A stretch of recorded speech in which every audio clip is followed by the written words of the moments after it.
हमारा पेपर बड़ा अजीबोगरीब आया था। मतलब मैंने तुम्हें बताया था 184 मार्क्स का पेपर था एडवांस का। पहली बार पैटर्न चेंज हुआ था, किसी को कुछ नहीं पता था क्या होगा, सब्जेक्टिव होगा, ऑब्जेक्टिव होगा, क्या आप शीट मिलेगी नहीं होगा, कुछ नहीं पता था। सिंगल करेक्ट आएंगे, मल्टीपल करेक्ट, कुछ भी नहीं। बस जेई ने बोल दिया 2-2 घंटे के 3 पेपर होंगे बेटा, आ जाना बस। उससे पहले अलग पैटर्न चलता था, सब्जेक्टिव होते थे, आंसर शीट सबमिट करनी होती थी प्रॉपर। बट 2006 में क्या हुआ था, सोचो कितनी खराब किस्मत थी मेरी कि 2005 तक एक पैटर्न चल रहा था, फिर जब मैंने ड्रॉप लिया तो उस साल पैटर्न चेंज हो गया और कुछ भी अंदाजा ही नहीं। पहले था सब प्योर सब्जेक्टिव, जैसे अभी होता था मेंस एंड एडवांस 2 पेपर, वैसे ही पहले होते थे 2005 तक कि एक पहले पेपर होगा फिर एक दूसरा पेपर होगा, 2 पेपर के बेसिस पे सिलेक्शन होगा। और 2006 में जेई ने कहा भैया अब हम 2-2 पेपर लेके थक गए हैं, हम डायरेक्ट एक ही पेपर ले लेंगे बस।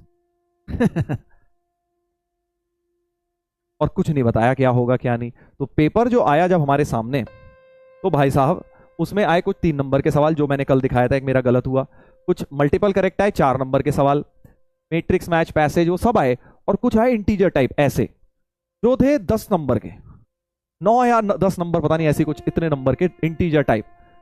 अब आम नॉर्मल इंसान कोई भी होगा तो वो क्या करेगा, वो यही कहेगा अरे पहले 10-10 नंबर वाले कर लेता हूं, है ना, 10-10 नंबर वाले कर लेता हूं, क्योंकि 10 नंबर वाले हो गए तो मजा आ जाएगा भाई। 10 नंबर वाले हो गए तो भाई कौन पहले 3 नंबर वाले करे, पहले 10 नंबर वाले पे अटैक मारूंगा ना सर। तो मैंने पर ये गलती नहीं करी, मैंने ये गलती नहीं करी, 10 नंबर वाला मैंने एक भी नहीं किया, मतलब समय ही खत्म हो गया था सही बताऊं तो, 3-4 वालों में ही मेरा समय खत्म हो गया था। लास्ट के 5 मिनट मैंने देखा भाई ये क्या दिया हुआ है, 10-10 नंबर के सवाल भी थे, बाद में मुझे रियलाइज हुआ अरे 10-10 नंबर के सवाल छूट गए। तभी तो मैं रो रहा था बाहर आके, अरे यार बताओ बेकार हो गया, एडवांस्ड 10-10 नंबर के सवाल ही छूट गए। बट अच्छा ही हुआ मैंने छोड़ दिए, क्यों, क्योंकि एक भी नहीं हिलता इनमें से, वहां बैठ के एक भी नहीं हिलता। हाँ वहां बैठ के एक भी नहीं हिलना था। तो ये एक सवाल था, देख रहे हो कैसे डरावना सा लग रहा है, बट उतना डरावना है नहीं। इसको जब सॉल्व करने जाओगे सिर्फ 10वीं की क्वाड्रेटिक लगेगी। वाई ड्रॉप, चलो ड्रॉप के बारे में भी बता देता हूं, तुम मैंने बोला था ना मैं ड्रॉप बताऊंगा। ड्रॉप का एक्चुअली कोई बहुत ऐसी कोई मजेदार स्टोरी नहीं है, मतलब it is just a normal story. कि हुआ क्या था कि भाई जब मैं 12th में था, 11th-12th में मैं कोटा में था, है ना, खूब मस्ती करी, जैसे तुम लोग हो ना चंचल किस्म के, हाँ मजा पढ़ते भी हो और मजे भी करते हो, हम भी वैसे ही थे भाई। क्रिकेट देखना है तो देखना है, पढ़ाई करनी है तो करनी है, पढ़ाई भी करते थे। और अच्छी खासी रैंक मुझे लग रहा था मेरी आ जाएगी 12th के साथ, क्योंकि मेरी पढ़ाई अच्छी हो रखी थी। फिजिक्स में मैं बहुत बढ़िया था, फिजिक्स मेरी सबसे बढ़िया थी। मैथ्स मेरी, फिजिक्स अगर इतनी थी तो मैथ्स थोड़ी सी उससे कम थी, बस ये समझ लो, सबसे बढ़िया मेरी फिजिक्स थी। और उसके बाद केमिस्ट्री तो जैसे सबकी होती है वैसी थी, रट रटा के किसी तरह से नंबर तो आ ही गए थे। तो जब पहला अटेम्प्ट दिया तो उसमें क्या था, 60-60 नंबर के 3 पेपर होते थे एडवांस्ड में, 60 नंबर का फिजिक्स, 60 का केमिस्ट्री, 60 का मैथ, ठीक है, 2-2 घंटे मिलते थे आपको। मुश्किल से 6-7 सवाल आते थे सब्जेक्टिव, और आपने 1-2 हिला लिए तो हो जाता था, उस टाइप का आता था कुछ। हमारे टाइम 2-2 नंबर वाले भी आए थे तो वो था। तो मेरे फिजिक्स में आ गए थे, कितने आए थे, आई थिंक 40 आ गए थे 60 में से पहली बार में। केमिस्ट्री में आ गए थे 30 आउट ऑफ 60, और मैथ में मेरे आए थे 10 आउट ऑफ 60। सर ये क्या हो गया, पहली बार की बात बता रहा हूं तुम्हें, जब 2005 में मैंने जेईई एडवांस दिया तो ऐसा हुआ था मेरे साथ। फिजिक्स में तो बहुत ही बढ़िया नंबर थे, 40 नंबर बहुत अच्छे माने जाते थे, अंडर 100 रैंकर्स के ही थे इतने। केमिस्ट्री में भी बढ़िया ही थे मेरे, ठीक ठाक ही थे। बट मैथ ने बेटा लुटिया डुबो दी, 10 नंबर आए 60 में।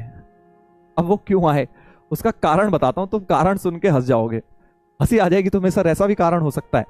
देखो भाई, जो पेपर होता था ना पहले, उसकी टाइमिंग सुन लो पहले, फिर तुम्हें हंसी आएगी। फिजिक्स की टाइमिंग होती थी 9 से 11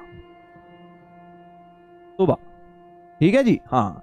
और केमिस्ट्री की होती थी 12 से 2 दोपहर में, और मैथ की होती थी 3 to 5 दोपहर में, 3 to 5, है ना जी।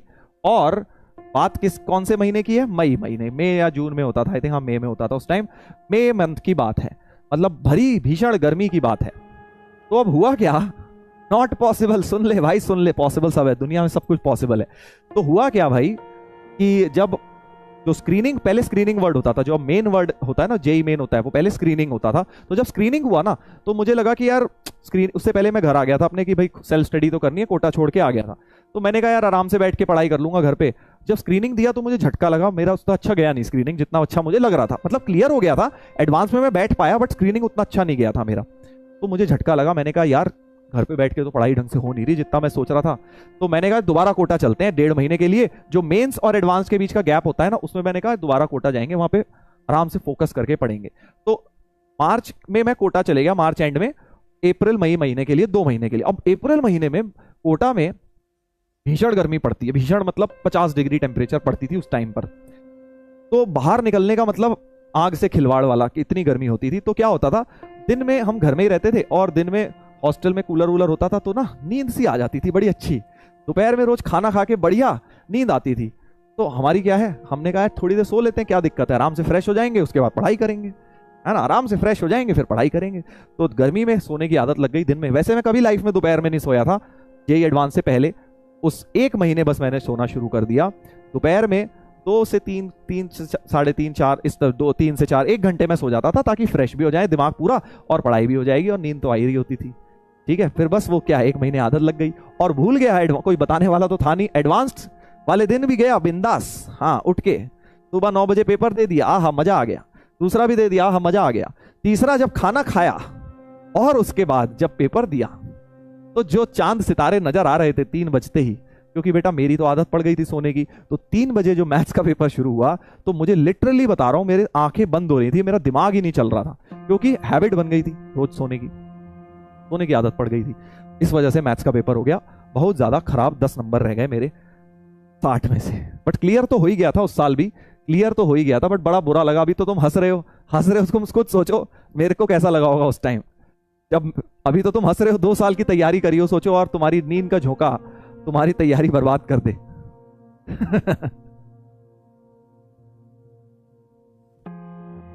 मतलब मैं सोया नहीं था, ऑब्वियसली सो थोड़ी गया वहां पे हेड डाउन करके, बट माइंड जो है पूरा 100% वर्क नहीं कर रहा था, दिमाग आधा सो गया था। हाँ, तुम ये गलती मत करना, इसीलिए मैंने स्टोरी बताई है कि भाई अपनी जो स्लीप साइकिल है उसे सही रखिएगा। जेईई एडवांस के टाइम जब आपका पेपर हो, उस टाइम आप पढ़ना, आपको उसी टाइम आपको बेस्ट अपना आउटपुट देना है, पढ़ाई करनी है पेपर से 1 महीना पहले।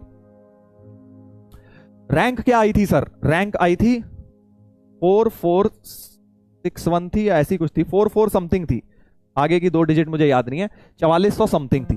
अब तुम बोलोगे सर 4400 समथिंग में ड्रॉप, अरे यार उस समय सीट नहीं होती थी, उस समय आईआईटी में होती थी 2500 सीट।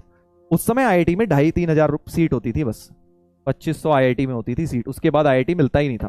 3000 में भी शायद मिल जाता था, 3000 के बाद तो फॉर श्योर नहीं मिलता था।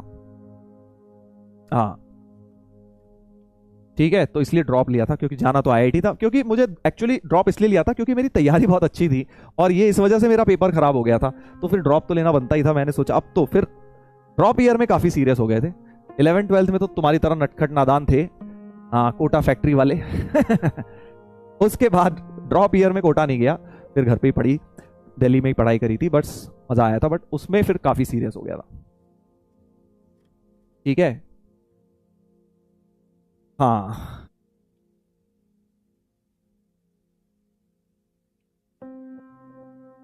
कम बैक में 289। तो 289 वाले साल ये था, ये सवाल छोड़ा था देखते ही मैंने, मुझे याद है अच्छी तरह, आज भी पेपर के सामने मेरे सवाल आता है। जेई ने क्या किया था, सब्जेक्टिव भी इसमें भी ये नहीं था सिर्फ इंटीजर टाइप मार्क करना था, जैसे आजकल आता है वैसे नहीं कि इंटीजर टाइप मार्क कर दो गोले भरने होंगे, नहीं, प्रॉपर जगह दी हुई थी। क्वेश्चन पेपर था, ऊपर क्वेश्चन लिखा, पूरी शीट थी, सबमिट करना था, क्वेश्चन पेपर में ही सॉल्व करके देना था, मतलब पूरा सोल्यूशन भी दिखाना था। तुक्केबाजी का नहीं सीन था, सब्जेक्टिव और ऑब्जेक्टिव का मिक्सचर दिया था 2006 में पेपर। कुछ ऑब्जेक्टिव क्वेश्चन थे और कुछ इस तरह के सब्जेक्टिव थे जो आपको शीट के अंदर ही जो गिवन स्पेस था वहां पे करने थे।